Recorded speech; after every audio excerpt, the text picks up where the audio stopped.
Five Nights at Freddy's 4. Muy probablemente es el juego más importante de toda la franquicia. Y lo odio. En serio, ¿cómo lo detesto? Primero que nada, definamos importante. Cuando digo eso, ¿me refiero a que es el mejor entre todos? Absolutamente no. Si ya me conocen como también a mi contenido, han de ser conscientes que ni subjetiva u objetivamente puedo considerar esa entrega siquiera en el debate del puesto, por razones concretas explicadas en el análisis que le hice. Entonces seguramente me he de referir a que se trató del encargado en perfeccionar la fórmula del éxito seguida por el resto de entregas posteriores de esta saga, ¿verdad? Un poco más cerca, pero tampoco. El modelo triunfal de Freddy's para continuar con su IP lo encontró desde su secuela, que básicamente consiste en agregar cada nueva entrega nuevos personajes con diseños atractivos a la vez de intimidantes, una locación diferente adjunta al transcurso de la trama donde desarrollarse, buscando darle variedad a la ambientación sin despegarse esencialmente de su entorno original, y un toque nuevo a la jugabilidad sin reemplazar los elementos más acertados e icónicos ya presentados. Tres pasos tan efectivos como funcionales que, lejos de ser exclusivos, pasaron a ser la base de todo el terror independiente popular en el mundo de los videojuegos. ¿No es así? Hello Neighbor, 20 and Day Machine, Baldibasis Education, Granny, Piggy, Dark Deception, o el éxito más reciente, la experiencia del momento, de quien todos están hablando, Sister Location 2. ¿A que sí, Circus Baby? Oye, ¿y tú cuándo te tomaste las pastillas de Chiquitolina? No me digas que Chespirito sí es canon en FNAF. Aunque hablando en serio, Poppies, pese a su excelente jugabilidad dinámica, estratégica y frenética, la historia, aquel otro supuesto gran atractivo, es cualquier cosa. Un collage estética y narrativamente de ideas vistas hace poco o no tan poco, que tras salir su continuación quedó todavía más expuesto, especialmente el papel de Poppies. Les juro ya parar con las chavo referencias. Claro, esto no tiene nada que ver con el video presente, pero vi la oportunidad de comentarlo aquí sin necesidad de más, así que ya podemos continuar. Entonces, tal vez esté pensando en la historia, siendo Freddy's 4 donde se ajustaron las bases a continuar dentro del lore posterior, idea la cual te deja caliente de lo que estabas frío, aunque no le atinaste, pues realmente el juego vital allí fue Sister Location, ahora sí el original, introduciendo directa y discretamente todos esos conceptos que seguirían explorando hasta la actualidad: tecnología, espiritismo, conflictos familiares, curiosamente más eso último, onda FNAF 3 antes de Sister Location.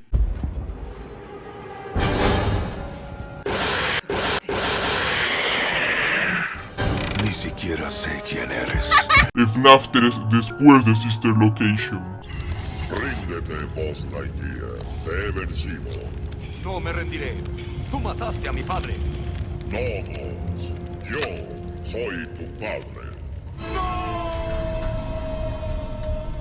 Dejándonos al fin en la revelación sobre lo que me refiero, es en cierta manera una combinación de lo ya dicho desde otra perspectiva, más negativa, pues se podría decir que su verdadera importancia radica en cómo, volviéndose un punto de quiebre, definió varios elementos sutiles pero vitales que se construirán a lo largo de esta franquicia. En síntesis, el cuarto capítulo dictó el curso de FNAF. Y explicar todo lo que eso significa no es muy complejo al plantear los ejemplos correctos. Sin embargo, antes de empezar, hagámonos la pregunta: ¿por qué FNAF 4 es desgraciadamente especial? Bueno, para partir a responder eso, solo basta con decir que este juego siempre se ha sentido encerrado dentro de una burbuja para la saga, dado que literalmente su simple planteamiento está en contra del método narrativo de Scott. Pues no creo que esté descubriendo América con lo que voy a decir, pero FNAF es una trilogía, aún más de lo que se podrían imaginar, pues sus historias o arcos siempre vienen en tandas de 3, FNAF 1 al 3, Sister Location a Ultimate Custom 9, Hell Wanted a la prácticamente confirmada secuela de Security Breach. Rayos, hasta sus spin-offs son 3. ¿Y juegos troll también? Espera, ¿por qué limitarse solo a los juegos? Si sus novelas principales vienen en trilogía, y las ligeras antológicas con 3 relatos cada uno, más un epílogo. Las guías también conforman un trío, actualmente los libros recreativos también, hasta si algún día salen, tal vez para llevar a mis malditos nietos a verlas. Las supuestas películas de Freddy planeaban ser también trilogía. ¿Es necesario continuar? Claro que hay excepciones, como esta cosa quien se halla flotando por algún lado del espacio al no pertenecer en el grupo serio ni al meme, y Special Delivery, el cual, pese a poseer conceptos presentes en la cronología, la mayoría de su narrativa se basa en el cuento que deberá inventarse el miserable niño quien compró todas las skins del juego usando la tarjeta de sus pobres padres. El grano es que ese par de casos no son relevantes, la verdad, cosa a la cual FNAF 4 sí, más trasfondo en breve. Y si ya iniciamos así, pues prepárate, porque esta locura esta es única en no incluir monitores para sus mecánicas, desarrollar su gameplay en un entorno doméstico, tener el protagonista alguien capaz de comunicarse con otros niños reales, encontrar la mayor cercanía a un Fredverse operacional, poseer 8 noches principales a completar, finalizarse al 100% tras 10 estrellas entre objetivos y retos sin depender de customizarse, ser su trama central dentro de otro juego. muchas gracias por cierto, etcétera, etcétera, etcétera. Y finalmente, mis dos ejemplares preferidos.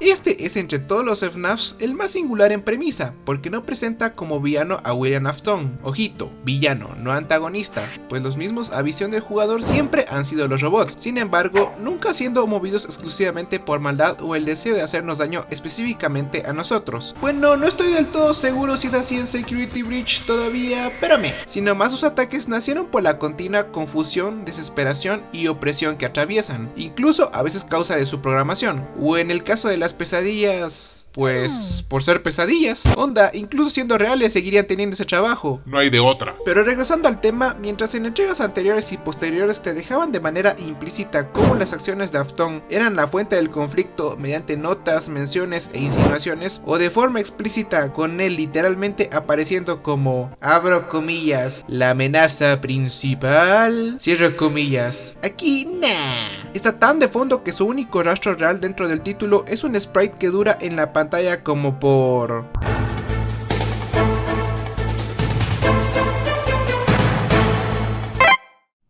¿Ni 6 segundos? Claro, se puede especular desarrollando teorías sobre cómo es él también la razón de que todo suceda aquí, pero recordando al inicio, esas son hipótesis hechas por fans, e incluso en su mayoría las pruebas se sustentan en base a Sister Location, y no por esta misma entrega. Ella no ofrece nada además de tu imaginación como pista, considerando que desde prácticamente el minuto 1 te muestra al Foxy Bully como la verdadera maldad encarnada allí, quien por cierto junto a nuestro protagonista son el siguiente ejemplo. Pues si he logrado llegar hasta aquí antes de que alguien ya me haya rostizado en los comentarios, seré rápido y conciso. La historia de este juego no va de los Aftons.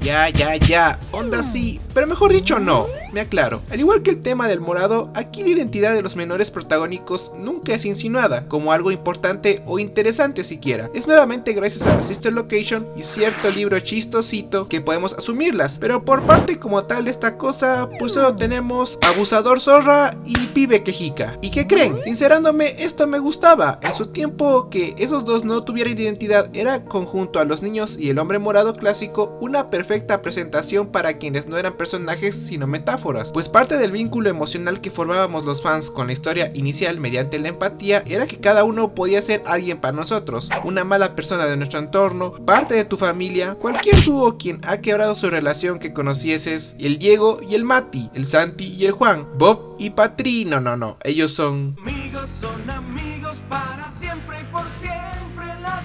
¡Ey! Ya basta, dejen de spoiler la siguiente gran historia del canal. En fin, esto no va del clan Uchiha, ¿ok?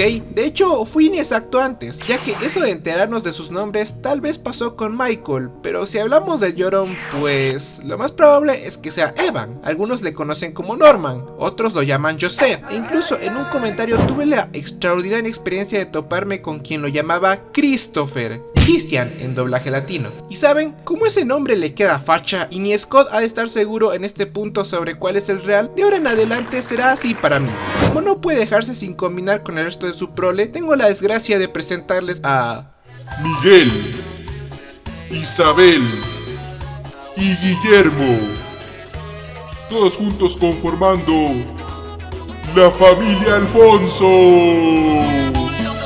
¿Por qué no me puedo tomar este video en serio? Ok, les prometo que desde ahora lo intentaré. Ya nos toca llegar a lo que realmente importa del video, y eso es demostrarte cómo el supuesto capítulo final, hace 7 años, ha influenciado contundentemente en sus sucesores e incluso es visible hasta el día de hoy, algo que entenderás perfectamente solo con analizar 3 apartados. 1. Los animatrónicos, principalmente su diseño. Ya saben, uno de sus apartados imprescindibles al punto de poder armar conflictos bélicos en mis comentarios. Tuvieron un antes y un después de este juego, no solo a nivel calidad, que vaya es un tema importante y del que ya les he comentado anteriormente, considerando que pasamos de personajes capaces de hacerse en horas o días a engendros alucinantes quienes demoraban hasta semanas en ser finalizados, sino más enfocado en un tema algo abstracto, su carga narrativa y significado. Aunque aunque les suene bastante raro, ahora mismo quiero que piensen bien en ¿cuál es la más grande diferencia entre los robots del FNAF 1 al 3 y los del 4 hasta Security Breach? Simple, que los primeros tienen un valor en su evolución y los otros no. Miren, mientras que en la entrega original los personajes lucían una apariencia que manifestaba muy bien el carisma clásico de los sujetos reales en los que Scott se inspiró, la segunda mostraba ambos extremos de esta fase intermedia. Por un lado, una versión temprana y reluciente, junto al otro siendo el estado deplorable para finalizar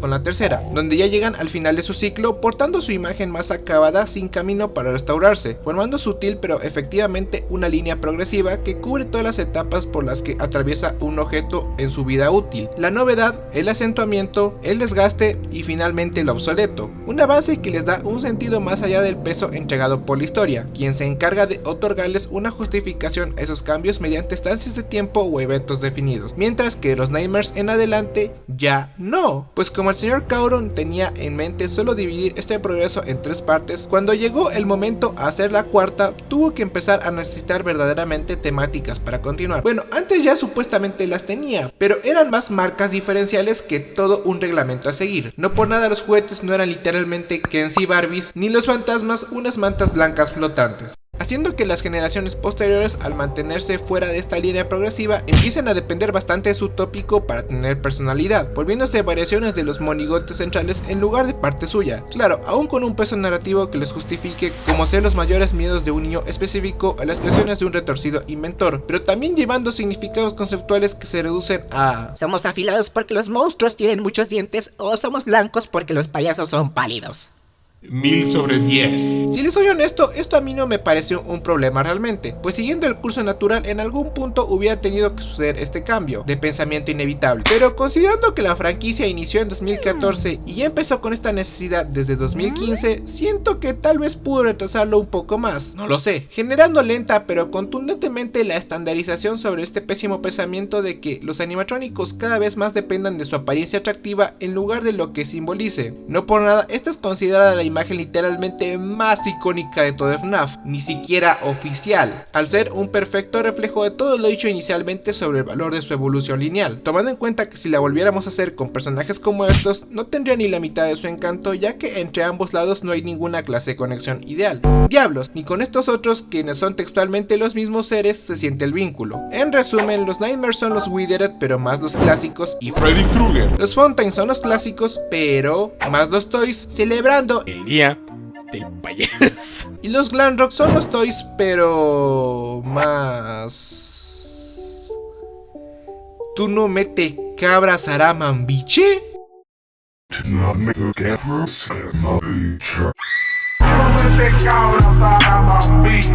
2. La jugabilidad, más el presagio de otro video que a este paso jamás realizaré, tan sencillo de captar como su título. FNAF no es un juego, es un subgénero del point and click, un tema inmenso la verdad, pero que no profundizaré solo poniendo sobre la mesa el problema que se presentó aquí, dando inicio a un inconveniente muy poco explorado: la devaluación del gameplay clásico de Freddy's, algo que nació como una necesidad para avanzar, pero que seamos sinceros, no llevó bien la saga en un principio. ¿A qué me refiero exactamente? Muy simple, durante el inicio de la comunidad, con la trilogía ya terminada, una de las quejas más importantes del fandom en ese momento era sentir a la jugabilidad muy repetitiva, sobre todo causa de estar atados a una única posición, un reproche válido considerando que siendo juegos diferentes, el trío original no era muy variante en cuanto al funcionamiento de sus mecánicas, sí lo suficiente para darle una caracterización a cada parte, pero tampoco mucho más, problema el cual se intentó solucionar a base de otorgarle una mucho mayor movilidad al jugador, separándolo de los instrumentos que lo cubrían de esa necesidad, destreza que puede sonar bien en papel, pero yendo a la práctica...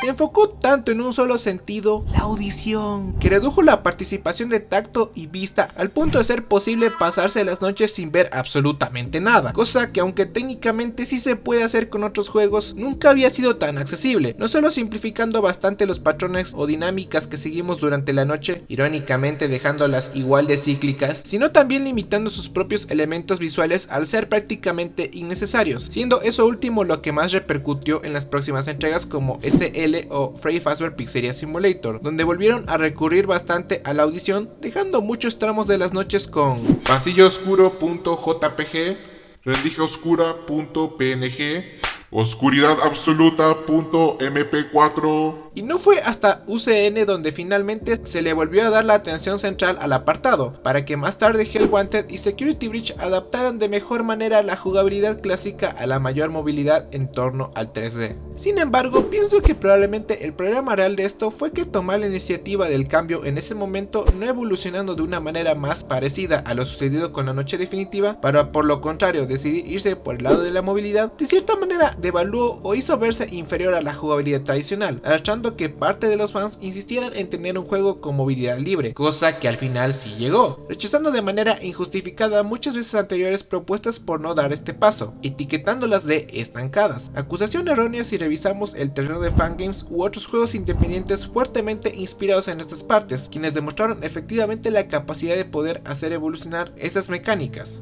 aunque en serio eso es otro asunto para tratar, ya estando listos al fin para el punto que genuinamente quería tocar. 3. La historia. Espera, ¿eso qué nos encargó SL? Sí, gracias por recordarlo, razón por la cual ahora lamento informarte que no te conté algo antes, y es que todo lo referente en este apartado de la locación hermana es un parche para este juego. De hecho, aunque ya es tarde, ¿ustedes de dónde creen que me vino la idea para este video? Simple. Fue el momento cuando, tras ver por más de un minuto una imagen de Gregory, me percaté que siendo su diseño una clarísima referencia al Crying Child, en Security Breach estaban sobre cada rincón rastros del cuarto FNAF, ya sea mediante pequeños parecidos, guiños, hasta apariciones directas, incluso más que el resto de partes anteriores, tan solo igualándose a Pizzeria Simulator, donde claro está su inspiración justificada por la relación que cronológicamente los une, pero no siendo ese mismo caso el otro, semejanzas las cuales antes de convencerme solo ser coincidencias, me hicieron voltear hacia atrás y contemplar que el jefe final de su último spin-off, Fury's Rage, es literalmente una encarnación de todo lo especulativo en el FNAF 4. La zona final, y con mayor vinculación a su historia en la parte anterior, es nuevamente un revoltijo de referencias entre objetos, locaciones, personajes e ideas de FNAF 4. Y el último juego principal desarrollado por su creador original es uno donde la generación dominante, con 10 añadidos a su roster, es de las pesadillas pertenecientes A FNAF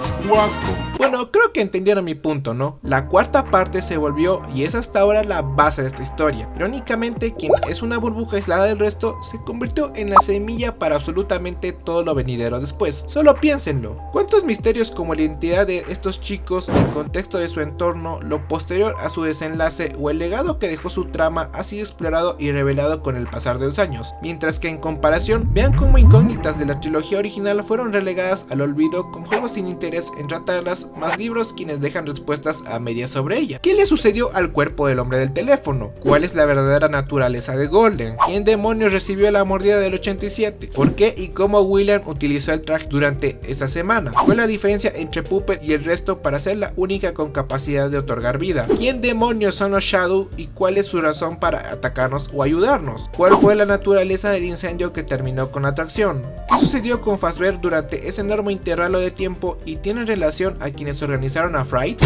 Lo más cercano de información relevante dada sobre esas tres partes son uno que otro detalle relacionados a acontecimientos anteriores a ellos, más nombres para los niños y su asesino. Datos que, seamos sinceros, son detalles más importantes para otros juegos posteriores. Aunque está bien, por mí no hay problema que decidan mantener todo ello oculto. Siguen exprimiendo nomás cada gota de misterio residual que haya en el dichoso último capítulo hasta ya no poder más. Yo estaré esperando. Rayos, incluso su repercusión escapa del canon principal para irse derechito al espacio literario. Pues recuerdan cuando les mencioné que la historia de Charlie era otra trilogía, también los engañé. Al inicio solo iba a ser una entrada. Jeje, estoy muy mentirosillo hoy. Pues verán, les voy a contar una anécdota bastante conocida desde otra perspectiva. La idea de Scott para empezar a hacer una novela sobre FNAF, aunque suene increíble, debió tenerla desde finalizar su secuela. Era tal el nivel de confianza que poseía sobre cerrar su historia con una tercera parte definitoria, que se tomó la audacia de iniciar a planificarla un mes antes de salir ese supuesto último capítulo, durante febrero de 2015, cosa que él mismo reveló, siendo el plan que esta fuese una nueva interpretación del relato ya contado en sus juegos, añadido de elementos humanos antes no explorados, cuyo nombre sería Five Nights at Freddy's, la historia jamás contada. una promesa cuyo desarrollo inició tomando su curso original durante algún punto de esos 28 días del calendario hasta que, jeje, algo sucedió, un inconveniente chiquitín tontín y para nada inesperado, siendo ese pequeñito e insignificante evento la recepción mixta de FNAF 3, quien se suponía sería el cierre épico, generó tanto debate por críticas enfocadas sobre sus jumpscares, personajes y jugabilidad, nada contra de su excelente historia, que Scott, activando el modo pánico y en contra de su propia mentalidad, se lanzó a crear un ahora sí capítulo final, precuela, el cual tendría esos sustos chidos que tanto se pidieron. Y ya, ¿no? Pues... sí logró solucionar el tema de los gritos, solo que ahora la regó en historia. Y en medio de ese panorama tan caótico, obviamente no podía cambiar la idea de su proyecto literario encargado de condensar lo sucedido durante las 3 primeras partes ya avanzado en producción. Así que viendo el barco de los juegos un poco hundido, debió pensar en poder solucionar todo el embrollo narrativo continuando sus escritos, ahora usando de base esa cuarta parte resultante y con ello definido, se relajó. Decidió mandarse un agregado estético para el último, divertirse un rato haciendo el que en ese momento era una extraña parodia de los RPG japoneses y su estética como un spin-off de su saga estrella, para finalmente poder publicar la tan esperada novela, quien fuera nombrada como Los Ojos de Plata, en pro de no sentirse tan cerrada a continuar. Nuevamente todo estaba saliendo de acuerdo al plan, hasta que llegó el lanzamiento oficial en diciembre de ese 2015, incluida filtración unos días antes y todo, con la historia repitiéndose, porque... adivinen, el libro también recibió críticas mixtas. La trama principal estaba bien, esa tal Charlie, aunque nadie conocía de dónde diablo salió o por qué era importante, funcionaba. Pero la gente, en su mayoría fanáticos entusiasmados, pensaron fervientemente que las páginas estarían dispuestas a resolver todas las dudas planteadas durante los juegos anteriores, y de eso no iba esta cosa, siendo ello conjunto a ya previamente nadie entender FNAF 4, que el fandom empezó a levantar una ceja, encontrándose bastante dudosos, confundidos e incluso escépticos sobre lo que deberían esperar ahora de la franquicia, quien aparentemente ya no tenía un rumbo claro. Pónganse en los zapatos de Scott, encontrándose no solo presionado por demasiadas personas a dar respuestas, sino también con miedo de poder perder todo por lo que trabajó, estando FNAF colgando de un hilo con toda su relevancia y aún mediana popularidad ya en declive, contexto con el cual ansioso el señor Cauron lanzaría FNAF World al iniciar 2016, adelantando su salida 11 días antes a lo previsto inicialmente, entusiasmado por enseñar ese pequeño mundo hecho con cariño que seguramente se apreciaría como la divertida aventura que mentalizó, pero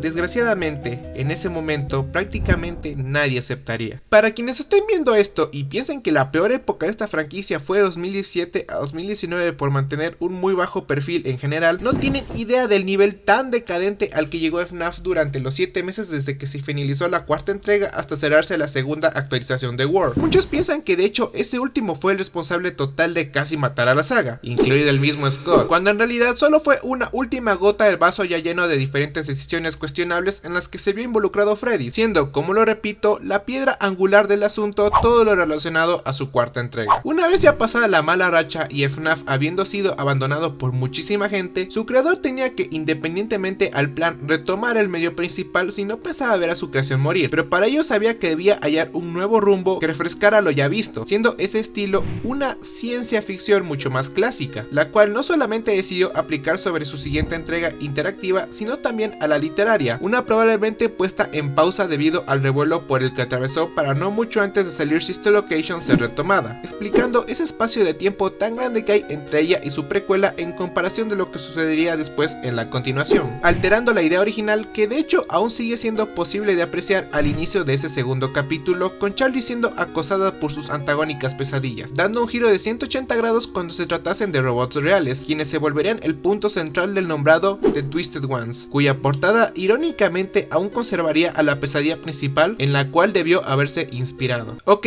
nada de lo que acabo de decir es oficial o declarado por Scott, excepto eso del tiempo de desarrollo que tuvo de Silver Eyes. Todo es una especulación de lo que creo pudo haber sucedido con la realización de los libros. Sin embargo, como insinué antes, eso dicho explicaría ciertos acontecimientos y rastros de la idea que originalmente Scott tenía sobre ellos y cómo finalmente terminaron siendo. Ay, aunque aún no se vayan porque de hecho queda un cuentico más por contarles. Fíjense, volviendo a cuando toqué el tema de que el Guillermo aquí ni hacía presencia, saben, es bastante posible el hecho de que por ello mismo su ausencia en este juego sea la razón del que todavía no nos podamos librar de él como antagonista principal de FNAF. En serio, solo quiero que lo vean de esta forma. La mayor crítica que recibió esta parte fue sentir a su historia demasiado desconectada de en ese momento el punto central, los asesinatos de Fazbear, asunto donde incluso más que las propias víctimas era importante el hombre tras la matanza, rechazando severamente ese enfoque puesto sobre los niños protagonistas. Así que tomando en cuenta ello, la crisis sucedida tras World y el deseo de Scott por incursionar fuertemente dentro del área literaria, solo me puedo imaginar al clímax de todo eso juntándose en esta maldita escena.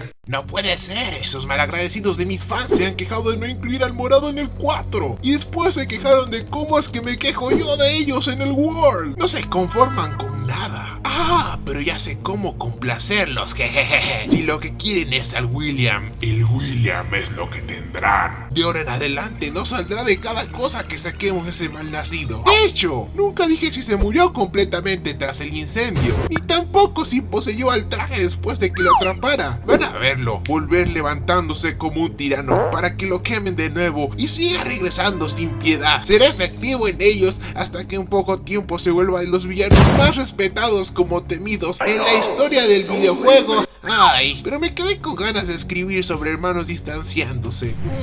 No importa, ya veré dónde los puedo poner en el futuro. Una deuda con la sociedad más tarde. XD, ¿qué más quieren que les diga? Todo este video es un enorme XD, aunque ¿saben qué es lo más XD de todo el asunto? Ya les dije de dónde me surgió la idea, pero mi necesidad para realizarla ahora es que esta cosa es un argumento. Anteriormente les había comentado esto en mi comunidad, pero para quienes no lo sepan, voy a crear un montón de teorías sobre la saga principal próximamente. Literal, tengo una lista de hasta 25 videos diferentes con todas las ideas a desarrollar. Se podría decir que se volverán mi contenido principal por un tiempo, y como en algunas de mis ideas locas existen argumentos tanto a favor como en contra, este video se volverá recurrente como un punto importante para mí en mayor o menor medida dependiendo de la ocasión. Así que si de ahora en adelante me ven muchísimo más activo, no crean que es por estar más inspirado o menos ocupado, sino que esta clase de videos son mucho más sencillos de producir en comparación con mis otras opciones. Incluso algunas teorías las llevo pensando desde hace meses, así que todavía más rápido, jeje. Muchas gracias por ver hasta el final. Sin duda esto ha sido algo diferente de lo que les tengo acostumbrado, pero si te ha gustado recuerda darle al pulgar, suscribirte para esperar muchísimo más de mi parte, apóyame y gana beneficios volviéndote miembro, o regálame un super gracias para inmortalizar tu comentario más XD en alguno de mis videos. Un saludo y especial conmemoración para el primer miembro oficial del canal, Marioneta Sangrienta. De verdad me inspiras bastante para continuar. Y bueno, eso ha sido todo. Nos vemos hasta la próxima. Aunque saben en qué es el mejor FNAF 4, en esta rola. Cómico no creo, más bien esto desquicia. Yo solo sé que mañana es otro día. Es el terror plasmado en un videojuego. Estoy pensando en prenderle a todo fuego. Muero y nazco con la sensación que tengo. El miedo en mi cuerpo ya no puedo contenerlo. Quiero estar aquí, quiero sobrevivir. Sea un sueño, pesadilla, no soy vivo de esta historia. Una noche más, pero una noche más sin fin. Los animatrónicos siempre en mi memoria.